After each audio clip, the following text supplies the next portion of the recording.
आप सभी लोगों को हमारा प्रणाम। आइए इस वीडियो से कुछ नया करने की कोशिश करते हैं और इस वीडियो से मैं आपको ये सिखाने जा रहा हूँ कि जब आप लोग इंग्लिश बोलने की कोशिश करते हो तो बहुत सारे ऐसे डेली सेंटेंसेस आपके सामने आते हैं जो आप बोल नहीं पाते हो। तो डेली यूज़ वाले इंग्लिश ट्रांसलेशन हम कैसे करें और सेंटेंसेस को कैसे ट्रांसलेट करें, अब मैं आपको आज से पढ़ाना शुरू करता हूँ। चलिए पहला सेंटेंस देखिए। आप लोग अक्सर बोलते हो कहो कैसे आना हुआ।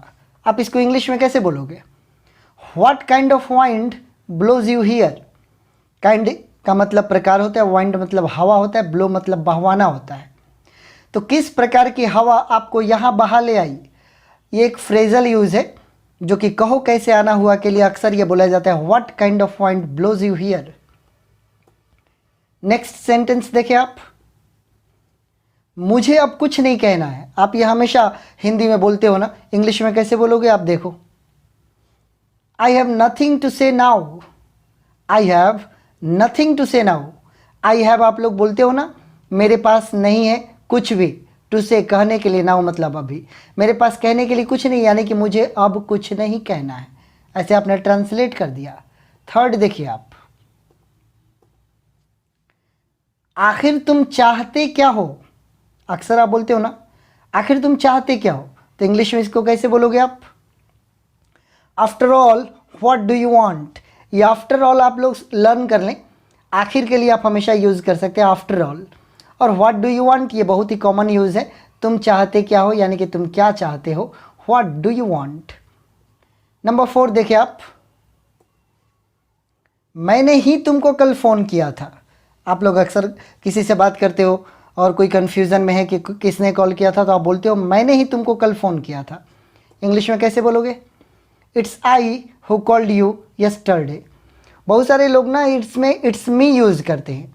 मैं आपको सजेस्ट करूँगा आप ऐसा बिल्कुल ना करें। ग्रामेटिकली बिल्कुल ये गलत है। ये हु जो आप देख रहे हैं ना, ये सब्जेक्ट है और हु के पहले जो ये आया है ना आई, ये हु का एंटीसीडेंट है। तो जब भी WH के पहले जो नाउन या प्रोनाउन आता है उसको आप हमेशा सब्जेक्टिव केस में ही रख सकते हो, क्योंकि एंटीसीडेंट कभी ऑब्जेक्टिव केस में नहीं आता है। तो it's I who called you yesterday. कुछ लोगों को लगेगा कि इसमें हैड लगा देना चाहिए, लेकिन हैड नहीं लगेगा। इसका रीज़न यस्टरडे का यूज़ हमेशा सिंपल पास्ट में होता है। तो इट्स आई यानी कि वो मैं ही हूँ, हु जो कॉल किया था, यू तुमको, यस्टरडे कल। It's I who called you yesterday. Next sentence देखें। नंबर 5। कौन है। कभी कभी कोई दरवाज़ा खटखटाता है, हम अंदर से आवाज़ देते हैं कौन है। तो आप इंग्लिश में कैसे बोलोगे? Who is it. Who is it, is है यहाँ पर। हु इज़ इट आप अंदर से पूछ सकते हो कौन है, हु इज़ इट। नेक्स्ट देखें। अगर बाहर से आवाज़ आती है मैं हूँ, अगर आप बाहर हो और आपको इंग्लिश में बोलना है मैं हूँ, तो आप क्या बोलोगे? It's me. यहाँ पर इट्स के बाद मी होगा, क्योंकि मी यहाँ पर एंटीसीडेंट का काम नहीं कर रहा। अगर यहाँ पर आप अपना नाम बोल रहे हो, जैसे कि अगर मैं ही खड़ा हूँ बाहर, किसी ने मुझसे पूछा हु इज़ इट और मुझे कहना है मनोज हूँ, तो वहाँ पर मैं बोलूँगा इट्स मनोज, ऐसे बोलूँगा। तो आप अपने नाम को ऐड करके भी इसको आप बोल सकते हो।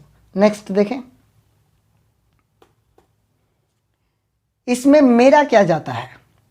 अक्सर हम लोग बोलते हैं इसमें मेरा क्या जाता है भाई, मतलब आपको लगता है कि इसमें आपका कोई घाटा नहीं है, तो आप बोलते हो इसमें मेरा क्या जाता है। तो इंग्लिश में कैसे बोलोगे? I run no risk in this. I run no risk in this. मैं इसमें कोई भी रिस्क नहीं लेता हूँ, यानी कि इसमें मेरा कुछ नहीं जाता है। रन नो रिस्क इसका मतलब होता है कि कोई आपका नुकसान नहीं होता है। तो रन नो रिस्क आप फ्रेजल यूज़ कर सकते हैं। इसके अलावा आप इसको दूसरे तरीके से भी बना सकते हैं। I don't lose any thing in this. I don't lose any thing in this, ये आसान हो गया। लूज़ मतलब खोना। मैं इसमें कुछ नहीं खोता हूँ, यानी कि इसमें मेरा क्या जाता है, यानी कि कुछ नहीं जाता है। नेक्स्ट है काश कि अभी मेरे पास होते। काश कि तुम अभी मेरे पास होते। यहाँ पर तुम छूट गया है। काश कि तुम अभी मेरे पास होते। अक्सर हम किसी से बोलते हैं काश, इमेजिनेशन है ये। इसको इंग्लिश में कैसे लेंगे? I wish you could be close to me at present, ये बी नहीं है, ये मी है, मिस टाइप हो गया हमसे। I wish you could be close to me at present. I wish काश के लिए यूज़ होता है, और चूंकि ये इमेजिनेशन है इस वजह से मैंने पास्ट यूज़ किया है कुड। बी लगा दिया वर्ब के लिए, और क्लोज टू एक फ्रेजल यूज़ है, आप लोग जानते होंगे क्लोज टू के बारे में। क्लोज टू फ्रेजल यूज़ है, और क्लोज टू मी मतलब मेरे पास, और एट प्रेजेंट अभी। I wish you could be close to me at present. Next देखें, मैंने तुम्हारे सिवाय किसी और के बारे में कभी सोचा तक नहीं है।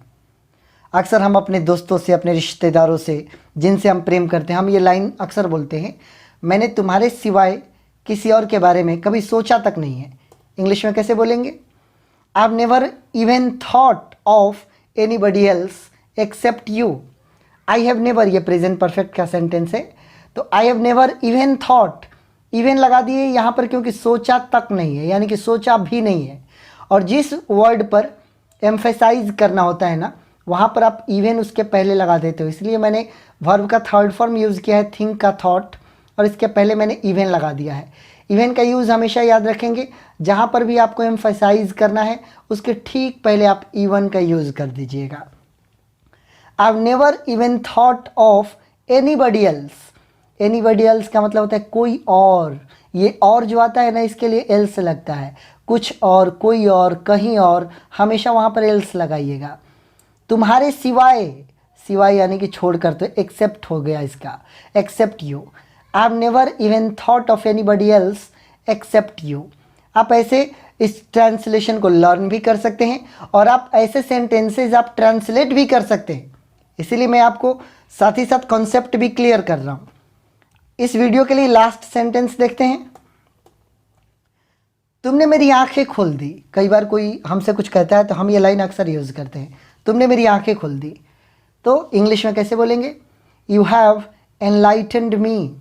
एनलाइटन का मतलब होता है ज्ञानवर्धन करना, किसी को ज्ञान से प्रकाशित करना, किसी को कुछ ऐसी बातें बता देना जो कि उसको उसकी जानकारी में नहीं था। तो आप बोलोगे यू हैव एनलाइटेंड मी। ये प्रेजेंट परफेक्ट में मैंने यूज़ किया है क्योंकि हिंदी देखने से आपको पास्ट में लग रहा है, लेकिन वास्तव में प्रेजेंट परफेक्ट की हिंदी है। तुमने मेरी आंखें खोल दी है कहने का मतलब ये है, you have enlightened me. So these are the sentences, 10 sentences very special for all of you. अब मैं लगातार आपको ऐसे ट्रांसलेशन वाले वीडियोज़ बनाऊँगा, और लॉकडाउन में बैठे बैठे आप भी कुछ नहीं कर रहे हो, मैं भी कुछ नहीं कर रहा हूँ, तो कुछ तो किया जाए। और टीचर्स का मन लगता नहीं जब तक वो पढ़ाता नहीं, तो क्लासेस तो खुलने दे नहीं रही सरकार, तो मन नहीं लग रहा है तो आपको पढ़ाता हूँ, और आपका भी मन नहीं लग रहा है तो आप भी पढ़ते हो। Thank you so much. Next video में मुलाकात होगी।